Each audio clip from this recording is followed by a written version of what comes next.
Reporter Kommineni Srinivasarao అరెస్టుపై YCP రాష్ట్ర coordinator Sajjala Ramakrishna Reddy చేసిన వ్యాఖ్యల పట్ల ఏపీ మంత్రి నారా లోకేష్ తీవ్ర అభ్యంతరం వ్యక్తం చేశారు.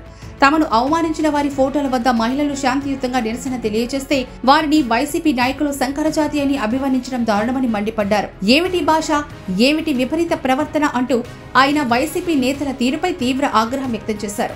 మహిళల పట్ల వైసీపీ నాయకులు, సాక్షి మీడియాకు చెందిన కొందరు జర్నలిస్టులు అనుసరిస్తున్న వైఖరిని మంత్రి నారా లోకేష్ తీవ్రంగా తప్పుపట్టారు. తలపండిన సాక్షి జర్నలిస్టులు మహిళలను వేశ్యలు అంటూ అవమానించారు. ఇప్పుడు వైసీపీ నేతలు మహిళల్ని కించపరుస్తూ సంకరజాతి అంటూ దిగజారి మాట్లాడుతున్నారు. మహిళలు అంటే ఎందుకింత చిన్న చూపు అని లోకేష్ ఆవేదన వ్యక్తం చేశారు. వైసీపీ నేతల ప్రవర్తన జగన్ రెడ్డి తన తల్లిని, చెల్లిని తరిమేసిన అమానవీయ తీరును ఆదర్శంగా తీసుకున్నట్లుగా ఉందని ఆయన విమర్శించారు. మహిళల జోలికి వస్తే వారి ఆత్మగౌరవానికి భంగం కలిగిస్తే చట్ట ప్రకారం కఠిన చర్యలు తీసుకోవడం ఖాయమని నారా లోకేష్ ఈ సందర్భంగా హెచ్చరించారు. ప్రజాస్వామ్యబద్ధంగా నిరసన తెలిపే హక్కుందని, అలాంటి వారికి కించపరిచేలా మాట్లాడడం సహించరానిదని ఆయన స్పష్టం చేశారు. ఈ మేరకు సజ్జల వ్యాఖ్యల వీడియోను లోకేష్ పంచుకున్నారు. ఇటీవల సాక్షి టీవీలో ప్రసారమైన ఓ చర్చా కార్యక్రమంలో కృష్ణంరాజు అనే జర్నలిస్టు అమరావతి వేశ్యల రాజధాని అంటూ అత్యంత అభ్యంతరకరమైన వ్యాఖ్యలు చేసిన ఘటన రాష్ట్ర వ్యాప్తంగా తీవ్ర దుమారం రేపిన విషయం తెలిసిందే. ఈ ఘటనకు సంబంధించి ఇప్పటికే పోలీసులు సాక్షి టీవీ ప్రెజెంటర్ కొమ్మినేని శ్రీనివాసరావును అరెస్ట్ చేశారు.